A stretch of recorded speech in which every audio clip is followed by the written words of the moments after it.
Hello नमस्कार good morning मेरे सभी साथियों।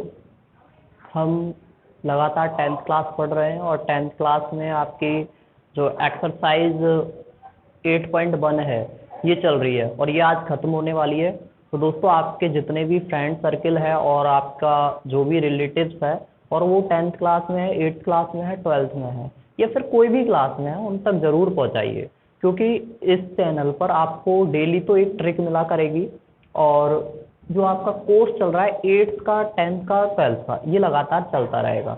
ठीक है, चलिएगा। हमने क्वेश्चन नंबर 9 तक कंप्लीट कर लिए थे। आज 2 क्वेश्चन बचे हैं, 10वां और 11वां, दोनों आज कंप्लीट कर लेते हैं। देखिएगा कैसे।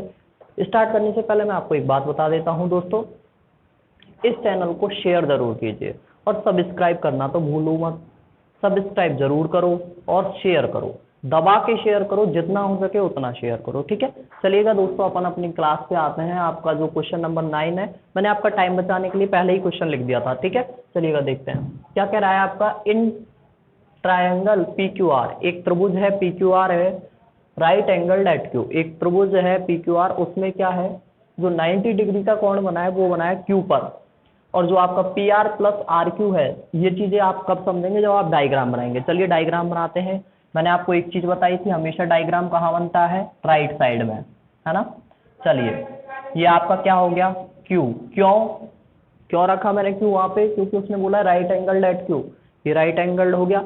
चलिए मैं अब इसका नाम दे देता हूँ PQR, ये आपका हो गया, ट्राइंगल हो गया। इसके बाद उसने क्या कहा है, PQ इक्वल टू 5, यानी ये तो आपकी 5 है और इन दोनों का योग कितना है, PR प्लस RQ, इन दोनों का योग कितना है, 25। तो मैं यहां लिख रहा हूं सॉल्यूशन गिवन, क्या है गिवन आपको, PR plus RQ equal to 25 centimetre, ये आपको गिवन है।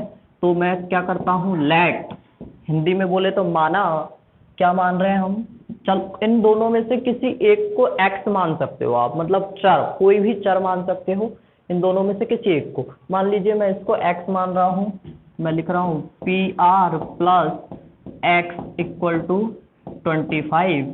तो PR कितनी आ जाएगी आपकी, 25 माइनस x, ये दोनों भी आ गई आपके पास। क्या क्या आई है, RQ यानी ये वाली, ये तो आई है आपके पास x, और ये आई है आपके पास कितनी, 25 माइनस x। आपके पास तीनों भुजाएं आ चुकी हैं, तीनों साइड आ चुकी हैं। अब आप क्या करेंगे, इसमें कुछ नहीं, आपके जो चल रहा है क्या, पाइथागोरस थ्योरम, उसे लगाएंगे। लिखिए यहाँ पे पाइथागोरस प्रमेय से, है ना, by Pythagoras theorem, Pythagoras theorem,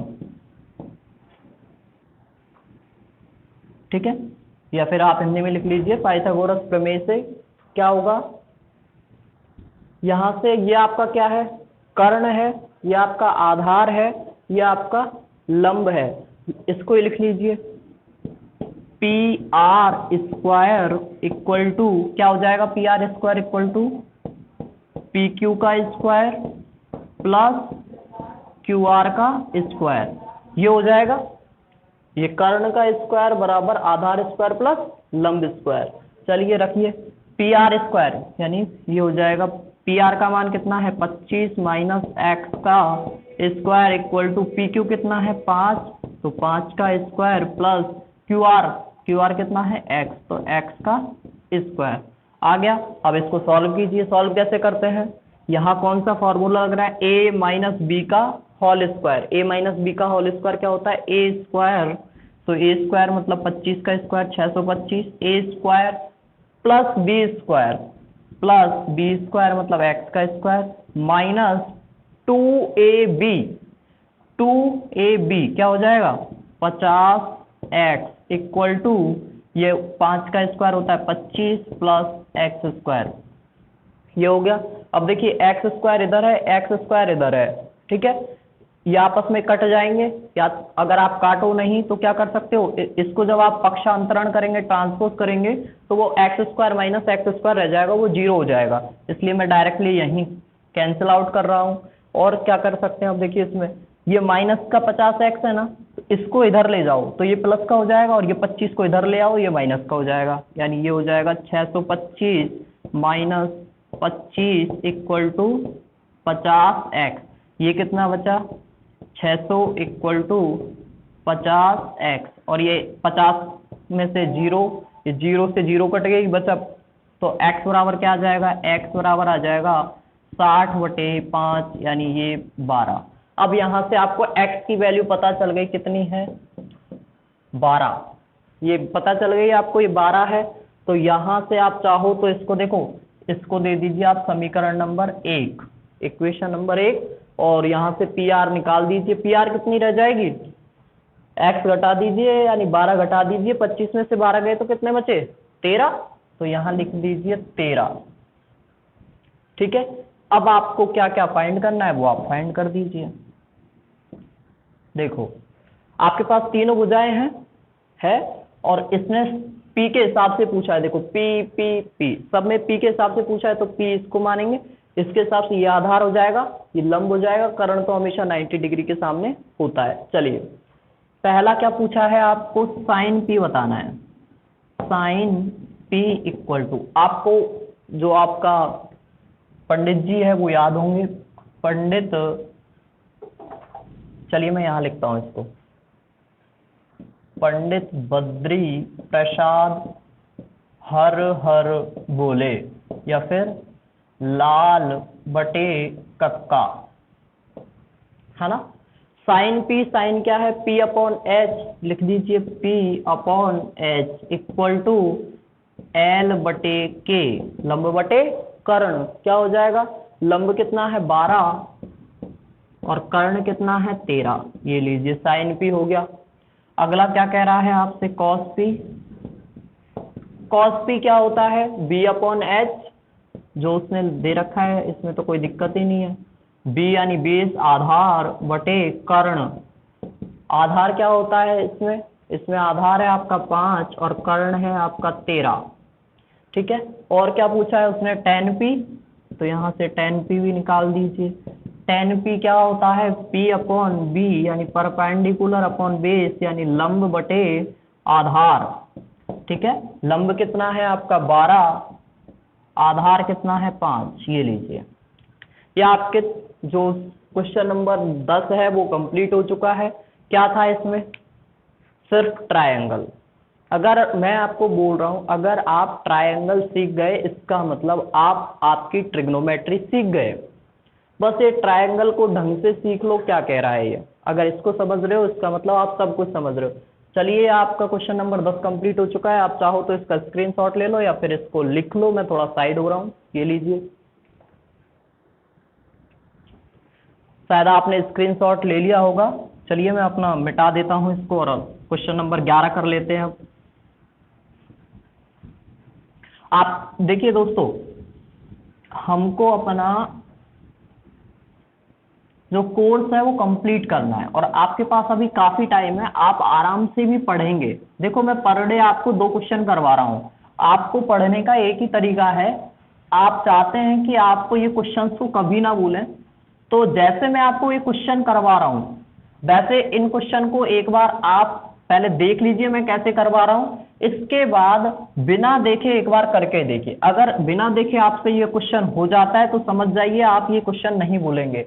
अगर आप भूल भी गए तो एक नज़र से देखेंगे आपको तुरंत याद आ जाएगा। ठीक है, चलिए अपन क्वेश्चन नंबर 11 करते हैं।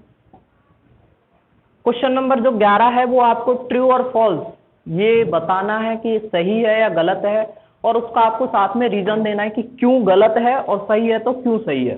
ठीक है, अब मैं आपको वो ये तो क्वेश्चन लिख नहीं रहा कि जस्टिफाई वाला है ना, डायरेक्टली मैं पॉइंट्स लिख रहा हूँ कि उसने क्या क्या दिया है। पहला पॉइंट आपको उसने दिया है the value of tan A, the value of tan A is always less than 1, is always less than 1, less than 1। ठीक है, आपका जो पहला पॉइंट है वो कह रहा है the value of tan a is always less than 1। क्या ये सही है? इसका मतलब ये है कि जो tan a की वैल्यू होती है, जो tan a का मान होता है, वो हमेशा 1 से कम होता है। क्या ये पॉसिबल है? tan आपका क्या कहता है आपको? देखो, आपको ये तो याद है ही, पंडित बद्री प्रसाद हर हर बोले, लाल बटे कक्का, है ना ये। और tan a इसमें क्या होता है? देखो यहां मैं बताता हूं आपको, tan a इक्वल टू क्या होता है? P upon B equal to लंब बटे आधार, है ना। और उसने क्या कहा है कि ये जो होता है वो हमेशा 1, इसको मैं लिखूं 1, बराबर नहीं है, लेस देन 1, मतलब 1 से छोटा, यानी 1 हमेशा क्या होगा? बड़ा होगा। यही कह रहा है ये। इसका मतलब क्या हुआ? जो लंब है वो हमेशा आधार से बड़ा होगा।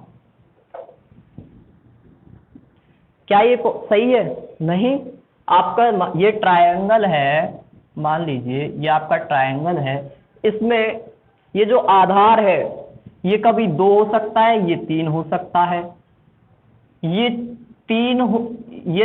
3 है तो ये 4 भी हो सकता है। कोई जरूरी थोड़ी है कि हमेशा आधार है वो बड़ा होगा भाई। कभी अब ये 4 है, ये 5 भी तो हो सकता है, कुछ भी, मतलब। हाँ, अगर ये बात ये कहता कि ये वाली जो साइड है ये हमेशा बड़ी होती है आधार से, देन वो सही था। इसने क्या बोल दिया कि इन दोनों साइड में से हमेशा आधार बड़ा होता है, ये कोई जरूरी नहीं है। ठीक है, तो ये क्या हो गया? ये हो गया आपका फॉल्स। क्यों होगा? ये आपको मैंने बता दिया रीजन। क्या रीजन है? कि कोई जरूरी नहीं है हमेशा आधार इस लंब से बड़ा हो, कभी कभी लंब भी बड़ा हो सकता है इस आधार से। ठीक है, क्यों हो सकता है वो आपको पता है। चलिए दूसरा पॉइंट क्या कह रहा है? दूसरा पॉइंट कह रहा है आपका sec a equal to 12/5 for some value of 4 सम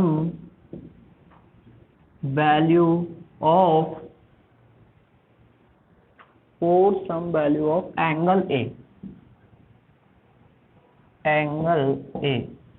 दूसरा पॉइंट आपका जो है वो ये कह रहा है, क्या है इसका मतलब? sec a equal to 12/5 for some value of angle a. देखो आपका sec a क्या होता है, पहले तो उसे लिखिए।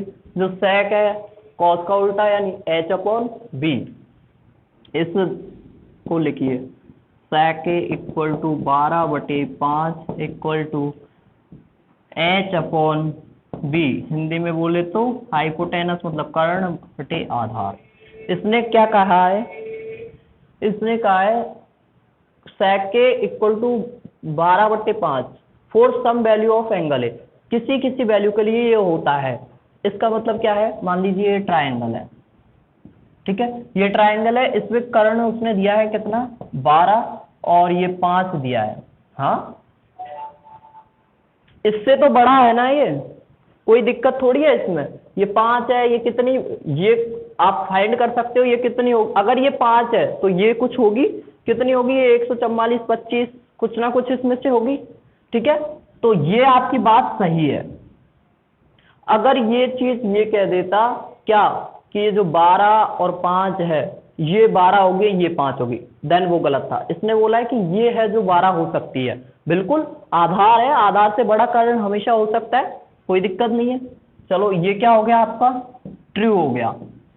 रीजन मैंने आपको बता दिया, हो सकता है बेशक, है ना, कर्ण हमेशा बड़ा हो सकता है आधार से और लंब से, लेकिन कभी भी आधार और लंब ऐसा फिक्स नहीं है कि इसमें आधार ही बड़ा होगा या लंब ही बड़ा होगा, दोनों में से कोई भी बड़ा हो सकता है, लेकिन कर्ण हमेशा इन दोनों भुजाओं से बड़ा होगा, ये पक्का है। चलिए 2 पॉइंट के बाद तीसरा पॉइंट आपका क्या कह रहा है वो लिख देता हूं मैं। cos A is abbreviation ABBRE BITION,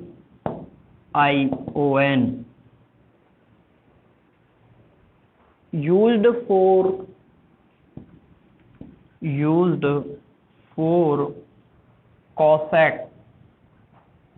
cosecant A, यही है cosecant ऑफ एंगल ए, वही बात है cosecant ऑफ एंगल ए। इसका मतलब ये है कि जो cos A है वो किसका छोटा रूप है, cosecant A का। cos A है वो cosecant A का छोटा रूप है। नहीं, आप जब इस शब्द को पढ़ेंगे तो देखिए, खुद ही देखिए क्या है, COSECANT। आपको इसमें cos तो भी दिख रहा है लेकिन कुछ और भी तो दिख रहा है, पूरा पढ़िए। cosec यानी cosecant है वो किसका छोटा रूप है, cosecant है वो cosec का बड़ा रूप है, मतलब cosec है इसका जो डिटरमाइन छोटा रूप है वो, तो ये गलत है। ये cos का क्या होता है, cos का होता है cosine। cosine का छोटा रूप cos है, इसने क्या बोल दिया, cosecant का छोटा रूप cos है, तो गलत हो गया, सिंपल सी बात, फॉल्स। ये लीजिए चौथा पॉइंट आपका क्या कह रहा है वो मैं आपको बता देता हूं। cot A is product of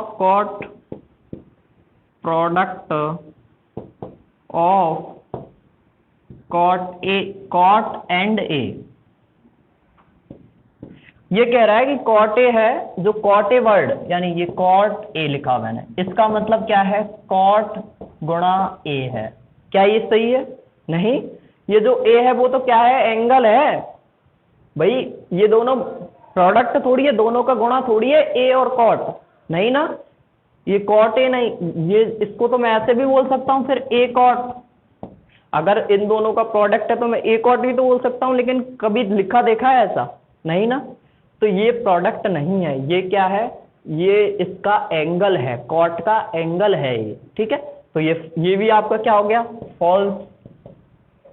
आपका जो फिफ्थ पॉइंट है वो क्या कह रहा है वो मैं आपको बताता हूं, sin theta equal to 4/3 for some angle of A, for some angle of A. इसका मतलब क्या है, साइन थीटा है वो किसी ए एंगल के लिए 4/3 हो सकता है। देखिए इसका साइन थीटा क्या कहता है, P/H। देखिए मैं आपको कहाँ यहाँ बता देता हूँ, ये साइन थीटा इक्वल टू 4/3, इसका मतलब क्या है, P/H इक्वल टू लंब बटे कर्ण, ठीक है। देखिए लंब का मान कितना है 4, कर्ण का मान कितना है 3। अभी ऊपर जो बात हो रही थी वही बात आ गई ना दोबारा, क्या बात आ गई, मैंने आपको अभी ऊपर क्या बोला था, कर्ण हमेशा इन दोनों भुजाओं से बड़ा होता है। यहां पे क्या कर दिया, कर्ण तो कर दिया 3 और लंब को कर दिया 4, पॉसिबल है क्या, नहीं, हमेशा कर्ण है वो इससे और इससे दोनों से बड़ा होगा, ये आपको पता है ना। आपका जो पाइथागोरस थ्योरम है वो क्या कहती है, कर्ण का स्क्वायर इक्वल टू आधार स्क्वायर प्लस लंब स्क्वायर, यही है ना। तो यहाँ पे ये क्या कह रहा है, इसने तो उल्टा कर दिया, क्या उल्टा कर दिया कि कर्ण को तो कर दिया छोटा, लंब को कर दिया बड़ा, दैट्स रॉन्ग। तो ये भी क्या हो गया, फॉल्स हो गया, गलत हो गया। तो ये आपके इस तरह से 8.1 एक्सरसाइज है वो कंप्लीट होती है, और इसी के साथ मैं अपनी वीडियो को अब एंड करूंगा। और दोस्तों आपसे कहना चाहूँगा कि वीडियो को शेयर कीजिए, अधिक से अधिक लोगों तक पहुँचाइए, जो खासकर अपना कोर्स कर रहे हैं, 8th में है, 10th में है, 12th में है, उन तक तो पहुँचाइए कम से कम, ठीक है, क्योंकि आपके शेयर से हो सकता है किसी का भला हो जाए। और ज़्यादा से ज़्यादा चैनल को शेयर करके अब खुद भी सब्सक्राइब कीजिए, ठीक है। चलिए दोस्तों मैं अपनी वीडियो को यहीं पर एंड करता हूँ, मिलते हैं कल एक नई वीडियो के साथ, तब तक के लिए अपना ख्याल रखना, अपनों का ख्याल रखना, love you, take care, bye, have a nice day.